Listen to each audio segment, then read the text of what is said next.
Now, human encroachment on quarrying buffer zones and concessions remain a problem.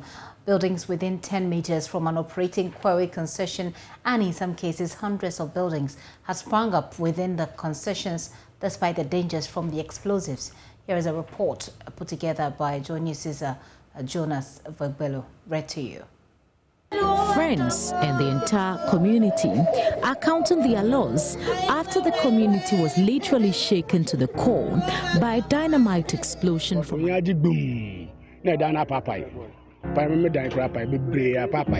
one person was killed in the explosion. The deceased, 38-year-old Ibrahim Mohammed, was in his house when the first explosion occurred.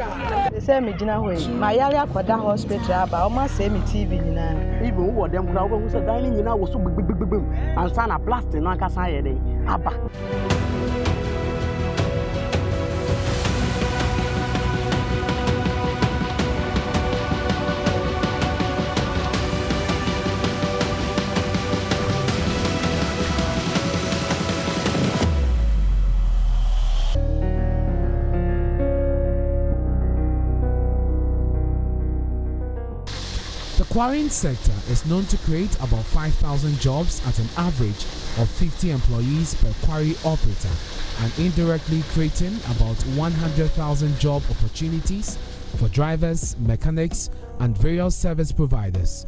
In spite of these communal, regional, and national benefits from the sector, it continues to face an increasing risk of collapsing. Encroachment on quarry buffer zones and concessions is a major problem. According to Regulation 176 of the Minerals and Mining Regulation 2012, that's LI 2177, a manager of a quarry site shall ensure that for any explosion, there is a 500-meter minimum safety distance between a blast and a person near the blast site.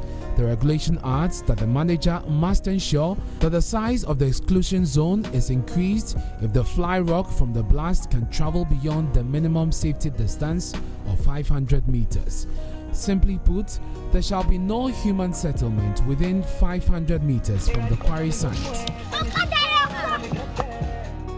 The activities of the encroachment is automatically going to increase the prices, because if we start to spend more money going to courts to fight litigations, going to buy weapons to give to security people, because nowadays no security company. I went to engage a private security firm to come and protect my quarry.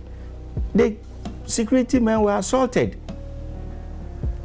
by people who came there with guns and machete. So the next thing was that if they would take on the job, I need to go and buy guns for them. Where are we heading towards? So any quarry that now wants to have security, you equally need to give them guns. Do you know how much a pump action gun costs? If you are to spend money to buy 10 pump actions for security men, who pays for it? You see, we got to know, the more you are creating difficulties for the activities of the quarry operation, the more the prices will be increased.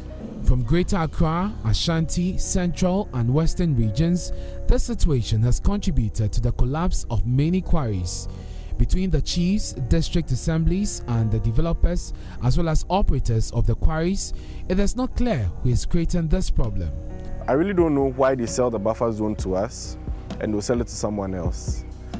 And anytime you try to take the chiefs on, it turns into a land guard issue, it turns into a police station issue, it turns into a court issue, and it's a cycle that keeps occurring. It's a cycle. We've gone to the extent of trying to demolish some buildings before in the past. We went to court and the people were moved. Just some few years later, that same place was sold to different people again. So we've tried the various options from our side, but now we think it's out of our hands. For the developers in this buffer zone, the dangers associated with living in such an area abound. Reports arrive about the collapse of buildings, people in the communities being hit by flying rocks, and many other problems associated with the blast from the quarry sites.